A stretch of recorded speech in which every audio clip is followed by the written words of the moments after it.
Hello, History 361. So today we're going to be talking about the causes of the Peloponnesian War as described by Thucydides. And here is perhaps one of the most influential aspects of Thucydides' history that continues to be studied by people outside of the field of classics or ancient history. It's not impossible that if you've taken a course on international relations, you've read sections of Thucydides on the causes of the Peloponnesian War, which is taken as a case study for why nations go to war altogether. Now, we should also think about what a tremendous advance Thucydides' analysis is on that of Herodotus. Remember, Herodotus still basically accepts a kind of mythic worldview, a folkloric worldview, at times with sort of naivety. And so when he asked, well, why did people from Asia go to war with people from Greece? He can't help but kind of fall back into the patterns of myth. He says, well, some people from Asia, in this instance from Phoenicia, kidnapped Io, a mythic event, and then some Greeks kidnapped Europa, another mythic event. And then finally, some Asians, namely the Trojans, kidnapped Helen of Troy from Sparta, again another mythic event. And this tit-for-tat kidnapping of women is sort of the start of a cycle that leads to kind of chronic hostility between Asia and Greece. Now, this is nonsense, and yet Herodotus feels comfortable opening his history with this, even if maybe at the end of the paragraph he doesn't fully endorse that proposition. He nonetheless opens with it. Thucydides is having none of this. He seeks no mythic explanation for the war, but rather seeks one in rational inquiry, the kind of inquiry that philosophers who, again, have been promoting for several decades now, a kind of secular worldview.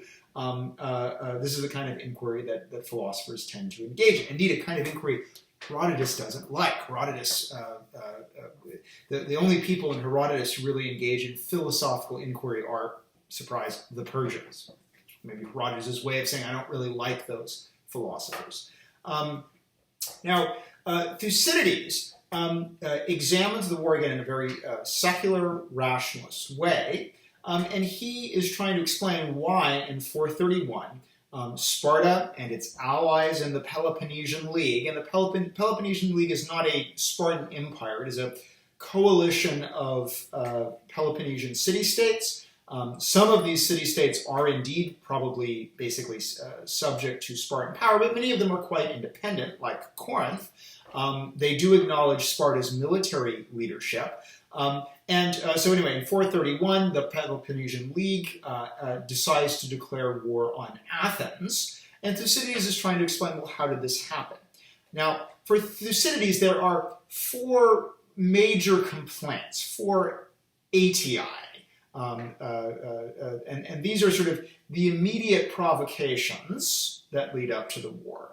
Although Thucydides himself thinks that these are just sort of a kind of facade, and that there is a prophasis, a deeper reason that the Spartans have decided to go to war with Athens. And that reason is a Spartan fear of Athens' waxing power. And so for Thucydides, there's the kind of surface level reasons for going for war, the complaints, the grievances, the flashpoints. But for Thucydides, these are insufficient unless there's a deeper reason, and he describes the deeper reason being Sparta's fear of the growth of Athenian power. More on that in a bit. Now let's go ahead, however, and look at these four complaints, these atii.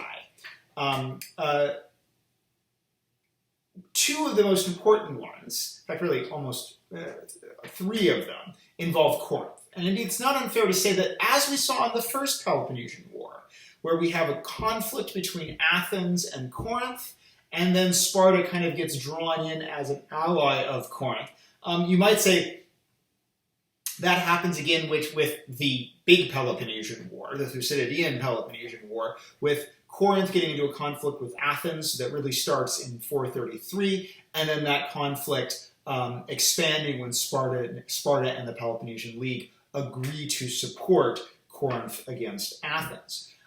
So the first big conflict actually involves a Corinthian colony, Corcyra, and in Greek kind of diplomatic protocols, it's understood that colonies owe at least a degree of kind of fealty to their mother city, to their metropolis. Corcyra, however, is engaged in its own, it's going its own way.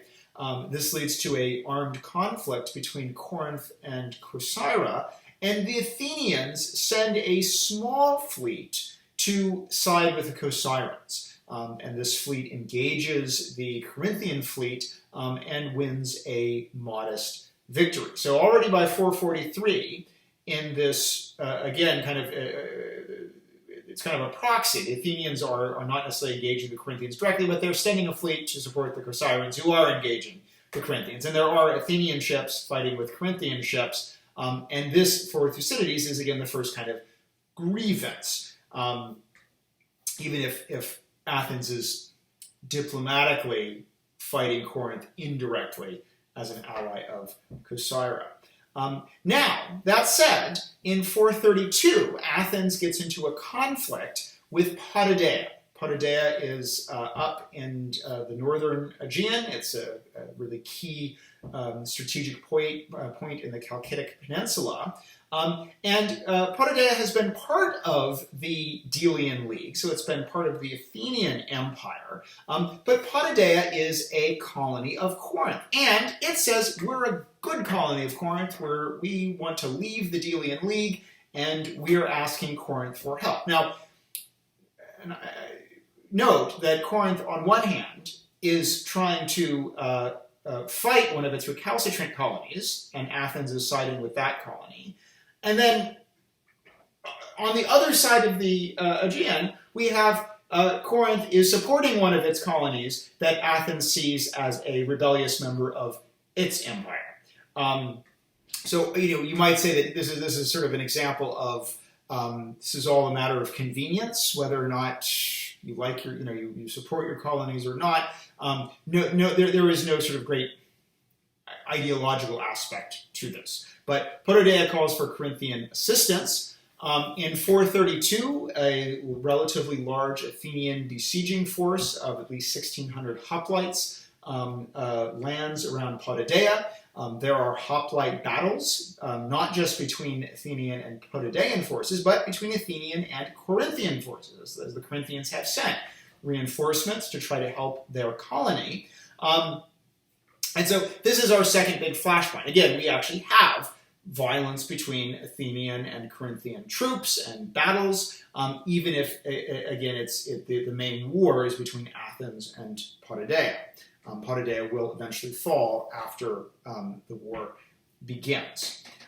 So those are the two sort of most dramatic of the ITI, the fact that you've got Athenian ships and Athenian troops fighting with Corinthian ships and Corinthian troops in these two separate incidents. Thucydides says much less about the other two, and those are Megara and Aegina. Now, Aegina, we've actually seen this before. Aegina is this island, traditionally hostile with Athens. This is again the island that Themistocles, advocating for a navy, a trireme navy in the 40s, says let's build this navy so we can fight Aegina, and then it ends up fighting the Persians. But all we know is that there seemed to be continued Athenian aggression towards Aegina, and this is a long-standing tension. And this tension seems to have been sufficient that in 431, once the war begins, the Athenians conquer Aegina and expel its population, replacing it with Athenian colonists. And so it seems that Corinth and Sparta at least have some sympathy towards the pressure that Athens is putting in Aegina prior to the start of the war in 431. Now, probably one of the biggest causes, although it gets less space in Thucydides, is Megara. Namely, the Athenians have issued something called the Megaran Decree. And the goal of the Megaran Decree is basically to ban megarins and their produce from Athenian markets. This is an example of economic warfare. And it seems that the goal is to pressure Megara, which, remember, one aspect of the first Peloponnesian War in the 450s had been the Athenian attempt to essentially dominate Megara, to place a garrison in Megara, and you could actually see why any Athenian power projection into Megara is going to be deeply alarming to Corinth. If you control Megara, you can start to control traffic across the isthmus, and this this could profoundly impact Corinth both economically and also geostrategically. And so indeed, some historians have argued that while the Megaran Decree gets it gets much less space in Thucydides, it may be actually of all of these kind of flashpoints, it may be the one that actually starts the war. In that, yes, Corinth has every reason to be unhappy about Athenian fleets operating to the north around Caesarea. There's every reason for Athenian armies to be operating in the Chalcidic Peninsula. But Megara is right next door to Corinth. And if Athens gains a foothold, that is, if it uses economic pressure so that Megara exceeds to Athenian influence, this could be quite dangerous for Corinth. So these are the ITI. These are the again the complaints, the grievances. I think we actually might even call them the flashpoints. There is a debate in Sparta. Ambassadors from Corinth and other Peloponnesian communities speak, and then the Spartan ecclesia votes to go to war with Athens, and this begins the Peloponnesian War. And here we have the very influential analysis of Thucydides. Thucydides says that the prophasis, the true reason, is the Spartans feared the rise of Athenian power. And so, here Thucydides actually sets up an analysis that says, look, the Spartans are basically engaging in a kind of, geostrategic analysis. They say we are worried that the relative power of Athens is rising, and regardless of these flashpoints, regardless of the ATI, we're worried about Athens and that it's best to stop them now rather than later. That's the true reason why the Spartans agree to go to war in 431, especially when these flashpoints make it more, create the support of other Peloponnesian League members, especially Athens. So this analysis, again, has been extraordinarily influential. Thucydides has oftentimes taken as, to call him the founder would be too far, but let's say he's kind of the patron saint of a school of international relations theory, oftentimes referred to as IR realism. The I and R is short for international relations, IR realism. And the idea of IR realism is that all relationships amongst states, all of those relationships are structured by the fundamental balance of power in between the states. Sort of common refrain that comes directly from Thucydides is the notion, this comes from a much later point in Thucydides, the Melian dialogue, that the strong do what they will, the weak do what they must. The idea that raw power determines the dynamics of international relations, and therefore it makes sense. The Spartans aren't thinking about going to war out of issues of justice or vengeance. They're thinking about going to war because they're engaging in calculations of the raw power dynamic between Sparta and Athens. Athens is getting too powerful. Sparta therefore feels compelled to act. And again, there are certainly people who get degrees in international relations, who write for foreign policy journals, who work at the State Department, who are still heavily influenced by this analysis. The idea that whatever sort of happy nonsense there may be about international norms or the UN or the International Criminal Court or trade agreement, it's irrelevant. All that matters is the power dynamics and the power differential between nations. So a strong nation will treat weak nations one way, it'll treat peer nations another way. If there's a stronger nation, it'll have to treat that another way. Determined, kiss up or kick down based on the balance of power. Now, one thing that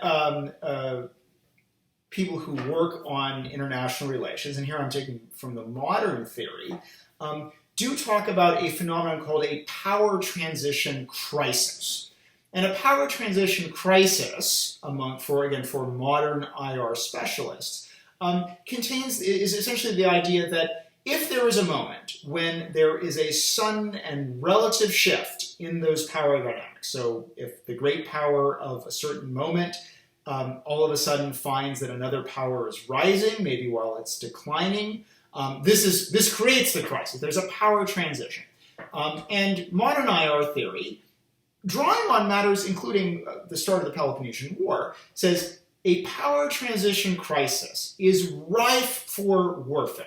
Doesn't mean there has to be warfare, but there is a much greater chance that in the anxiety of the power transition crisis, there will be a conflict as the sort of declining power, again, seeks to cut maybe its rising rival down to size, or as the rising rival decides to flex its newfound relative power to obtain objectives that it wasn't able to obtain before.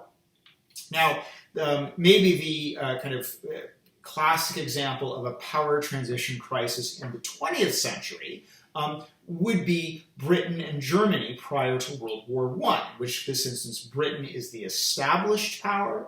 Germany, a very, very new nation state. It's only been around as an political entity since the 1870s, but Germany is the rising power, and some international relations specialists would explain the cause of World War I as in part fallout of this power transition crisis. Germany's rising, Britain doesn't like that. Britain and Germany are therefore willing to go to war with each other as they do in 1914. Some caution. There is another power transition crisis during this self-same period that doesn't result in a war, and that is the rise of the United States. Britain is the established power. The United States is the rising power. They managed to actually work that shift in relative power out to produce friendship and peace, at least between them. They do go to war together against Germany. So I bring this up not to bring outside history in, but to note that not all power transition crises happen the same way. Sometimes they can cause war, sometimes they don't. It depends how people on the ground choose to manage them. Now, Thucydides, you actually will hear him tossed around as international relations specialists debate about what is probably the current power transition crisis between the United States and China. There's even, a couple years ago, there was a somewhat influential book called The Thucydides Trap that argued that the United States and China are potentially in danger of going to war because of the same thing the same dynamic as between Athens and Sparta. I'm not competent to comment on that. I don't know what the future holds. And as this pandemic is raging, I think anyone who's going to try to make projections about the future should be cautious.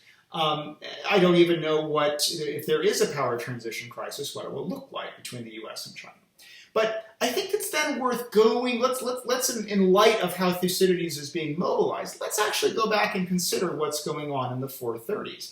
I'm not sure there was a power transition crisis, even if we accept Thucydides' basic argument that the Spartans are concerned about the growth of Athenian power. Remember, the Athenians have been quite powerful relative to the Spartans since the 470s, when they take over the war against the Persians. I think you could argue in some ways that the first Peloponnesian War, as low-key as it is, and certainly less destructive and less dramatic than the Peloponnesian War from 431 to 404, but that early conflict between Corinth, Boeotia, and Sparta from roughly 460 down to 447, I think you could argue that in some ways may represent a kind of power transition crisis as different Greek city-states, Corinth, then Sparta, and then the Boeotians, particularly Thebes, become concerned about Athenian power. I think you could say that in some ways captures the moment when the Athenian power transition crisis sort of really kicks into full gear as the Athenian democracy becomes more radical, as the treasury of the Delian League moves to Athens, as the Athenians themselves, after probably the Peace of Kallios, sort of lose the raison d'etre of their entire alliance. I would say that period and the violence of that period is probably at least the first attempt to manage a power transition that is already taken place. By the 430s, I think there's no question that Athens and its empire is a extremely well-established power.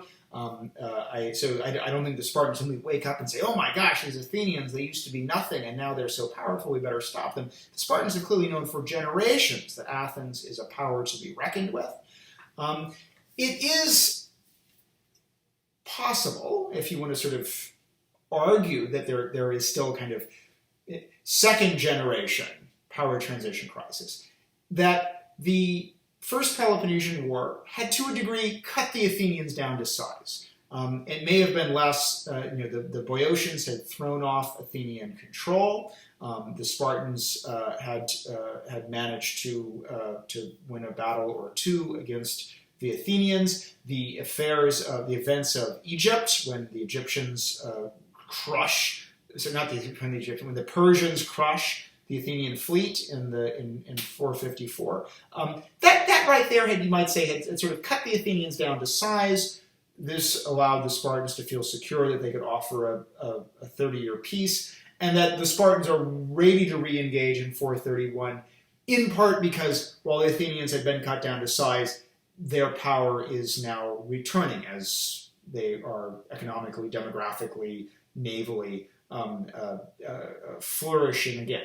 So I think I would hesitate necessarily just buying too much into a power transition crisis, although I think it is also possible to salvage the argument. Thucydides may be basically right. The Athenians are doing very well. The Spartans may be worried that as they try to maintain the balance of power, that it's shifting towards Athens. Nonetheless, in 431, Sparta declares war on Athens, and the Peloponnesian War begins.